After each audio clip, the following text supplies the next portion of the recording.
Nova Manhã. Entrevista. Estamos em contato com Mônica Benício, que é vereadora pelo PSOL no Rio de Janeiro, viúva de Marielle Franco, que mais uma vez gentilmente atende o jornalismo da Nova Brasil. Bom dia, Mônica, bem-vinda. Bom dia, Michele, bom dia, Rafael, bom dia a todos da Rádio Nova Brasil. É um prazer estar aqui com vocês nesse espaço, não necessariamente para falar de um tema feliz, mas sem dúvida de um tema importante para a nossa sociedade. Pois é, Mônica, a gente, com certeza, esse foi o grande assunto da semana, né? A gente já começou no domingo com os desdobramentos do caso Marielle. É um desdobramento muito aguardado por todos, mais de 6 anos depois do crime. E agora, passados alguns dias, quando você já conseguiu digerir um pouco as informações, principalmente alguns elementos surpresas, né, que apareceram aí no decorrer das investigações da Polícia Federal.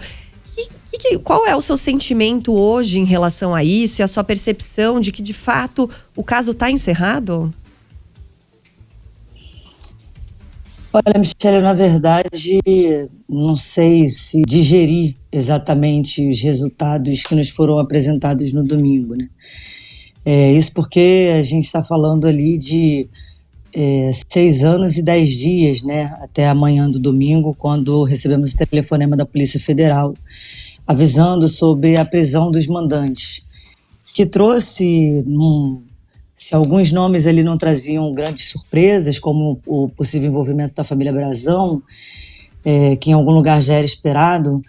Agora, o nome de Rivaldo Barbosa, que era chefe então da Polícia Civil à época do assassinato da Marielle, nos surpreendeu muito, né, e de uma maneira muito, muito dolorosa. Em especial porque foi a primeira autoridade que nos recebeu, se comprometendo com a elucidação do caso, dizendo da importância da elucidação do caso. Então, não há dúvidas que foi um passo importantíssimo para essa luta por justiça por Marielle Anderson, um passo importantíssimo sem o qual não teríamos chego sem o apoio da Polícia Federal, sem toda a dedicação da Polícia Federal e das autoridades competentes, como o Ministério da Justiça, o Ministério Público do Rio de Janeiro, o Ministério Público Federal, a PGR, trabalhando em conjunto para que mesmo num caso após tanto tempo já ter sido passado, pudéssemos chegar aí à conclusão, né, à apresentação dos possíveis nomes aí dos mandos e das motivações.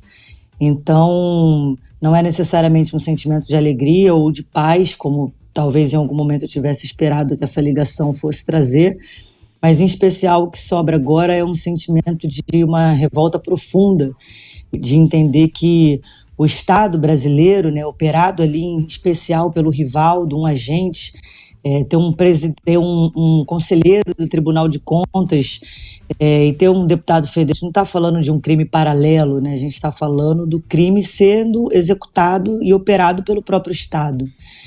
E isso, acho que no final das contas é o que é mais doloroso nesse momento. Mônica, tudo bem? É bom poder conversar com você. Eu vou também pegar carona nessa pergunta da Michele e em cima disso que você acabou de dizer pra gente.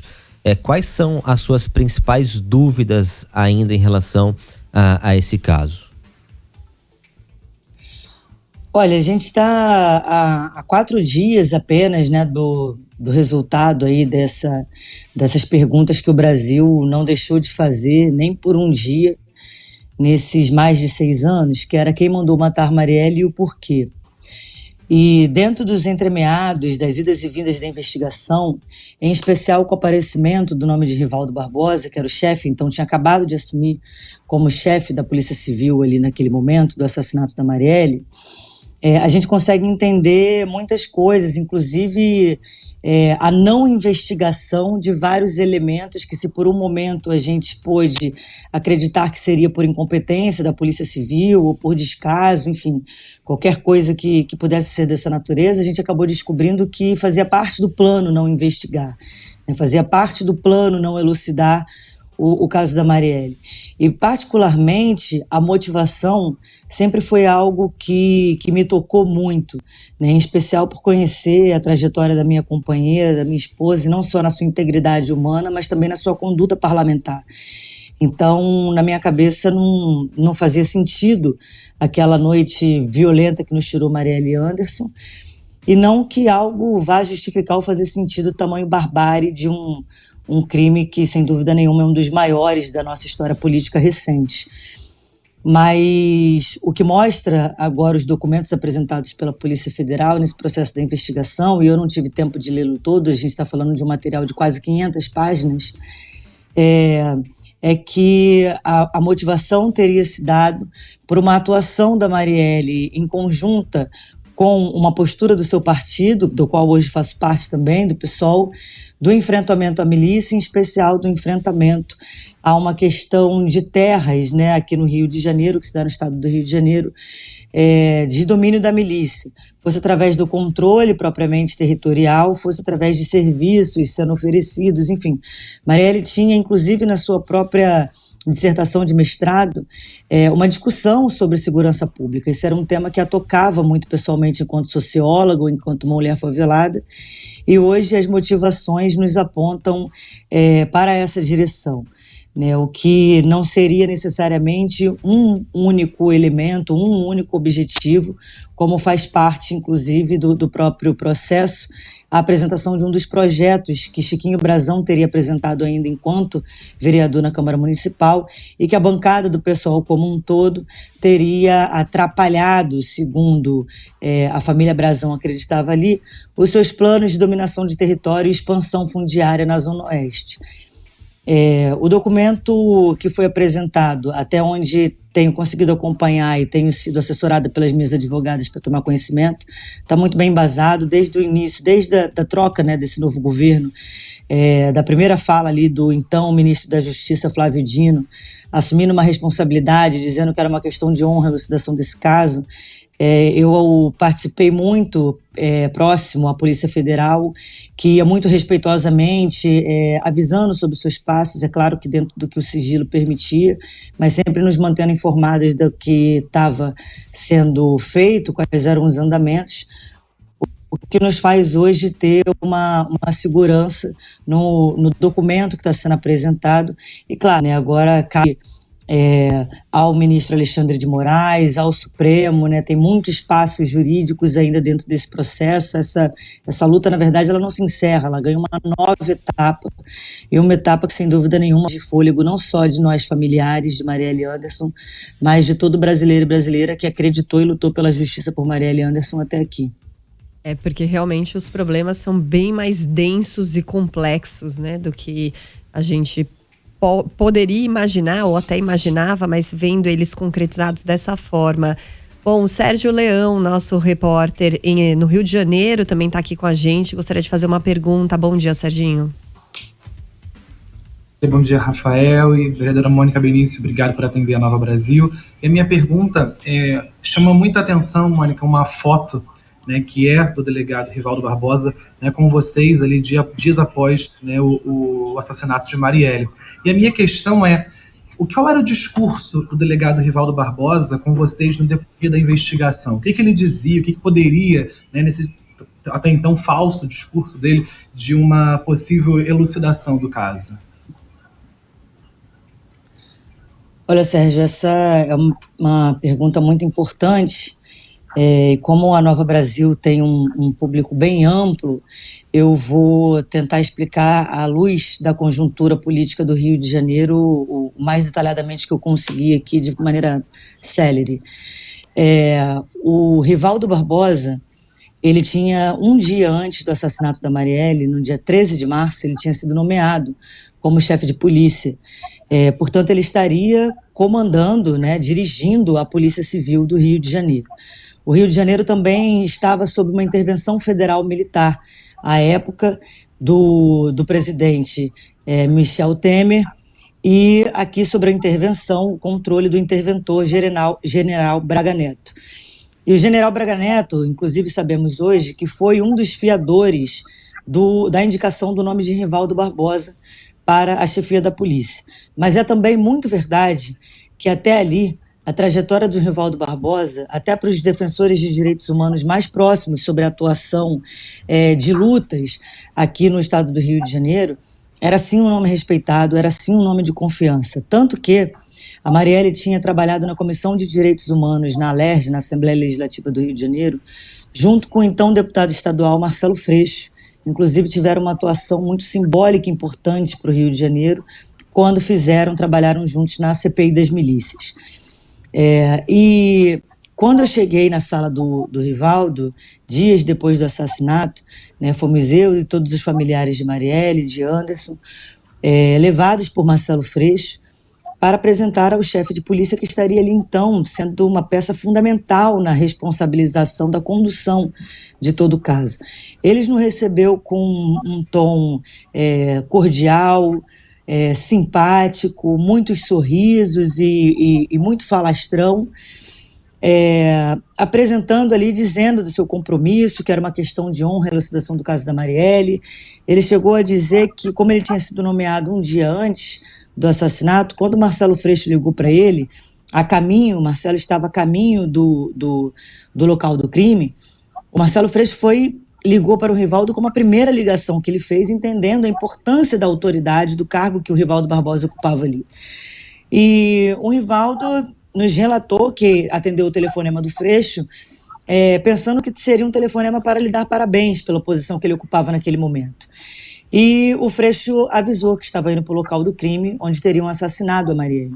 O Rivaldo conhecia a Marielle de outros episódios na luta de direitos humanos aqui no Rio. Ele atuou em casos emblemáticos, como, por exemplo, o caso do pedreiro Amarildo, que foi o caso na Rocinha, um caso muito emblemático no Brasil.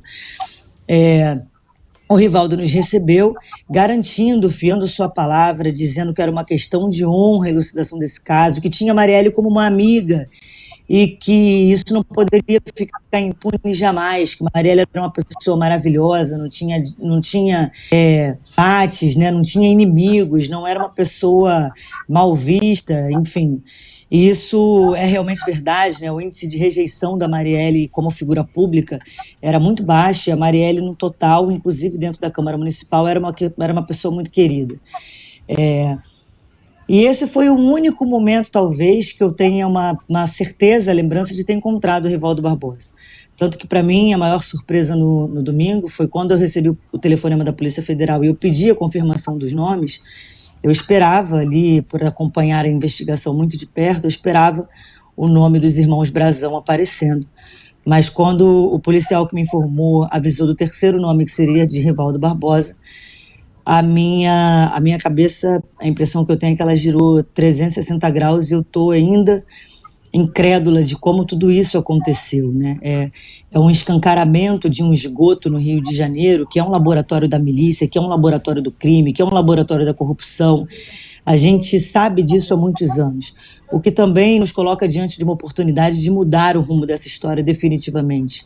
Acho que o caso da Marielle joga luz ao submundo e ao esgoto do crime organizado no Rio de Janeiro, e agora a gente tem, enquanto sociedade, a missão e a tarefa de mudar completamente essa história, né? Porque perceba, a gente está falando dos irmãos Brazão estarem sendo colocados como os mandantes, mas de Rivaldo Barbosa, chefe de polícia, garantindo a impunidade, sendo ele o planejador que conseguiu dar condições, inclusive de seguranças, não só a Rony Lessa, que foi o executor, e hoje é um réu confesso, né? Ele admite que foi ele o executor, inclusive chegamos a esse ponto da investigação graças a um trabalho da Polícia Federal que resultou na delação de Elcio Queiroz, acusado de ser o motorista que estava no carro dirigindo, que levava o atirador Rony Lessa.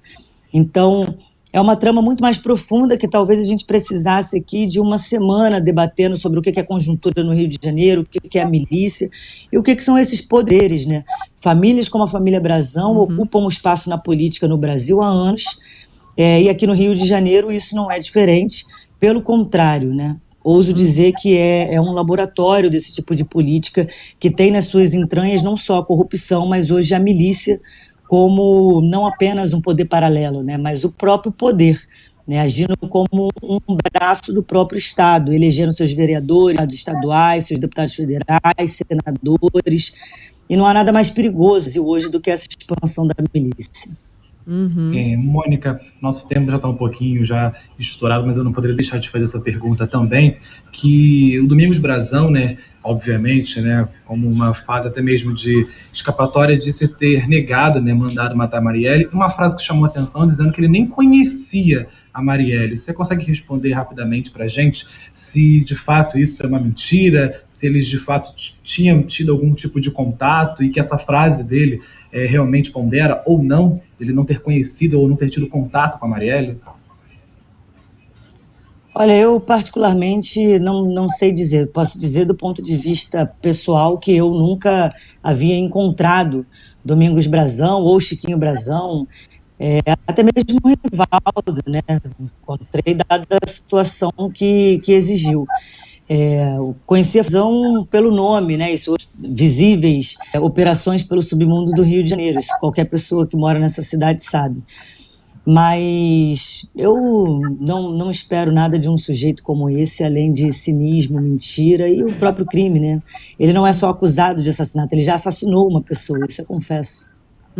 Bom, e para fechar bem rapidamente mesmo, Mônica, uma pergunta. Você tem medo? Porque você entrou para a política depois disso. Diante de todo esse cenário do Rio de Janeiro, você anda com medo no seu dia a dia? Olha, Michele, eu vou te ser muito sincera, assim, a violência que nos abateu na noite do 14 de março de 2018, eu acho que não há medo que possa superar a necessidade de ter coragem e força para poder seguir e chegarmos ao final dessa história toda. E o final dessa história toda não vai se encerrar com um inquérito policial, irá se encerrar com a derrota política de famílias Brazão pelo Brasil afora, irá se encerrar quando Marielle e esposas puderem florescer nessa sociedade e não serem assassinadas. Não. Eu acho que o que resta agora que nunca é coragem de acabar absolutamente com esse crime organizado que não faz nenhum sentido ocupar um espaço dentro do Estado Democrático de Direito. E se eles acharam que Marielle seria pequena e, portanto, um alvo fácil, eles não sabiam a grandeza que ela já tinha em vida, mas agora sabem que Marielle se tornou milhares mundo afora e, sem dúvida nenhuma, nos seguirá aí como um farol de esperança e de uma outra sociedade, de um outro mundo possível, pelo qual ela sempre lutou e se dedicou também para construir. Bom, a gente conversou com a Mônica Benício, vereadora pelo PSOL no Rio de Janeiro, viúva de Marielle Franco. Mônica, muito obrigado pelo contato aqui com a Nova Brasil. Obrigada a todos de Nova Brasil, uma boa Páscoa, fiquem bem, se cuidem. Obrigada para você também.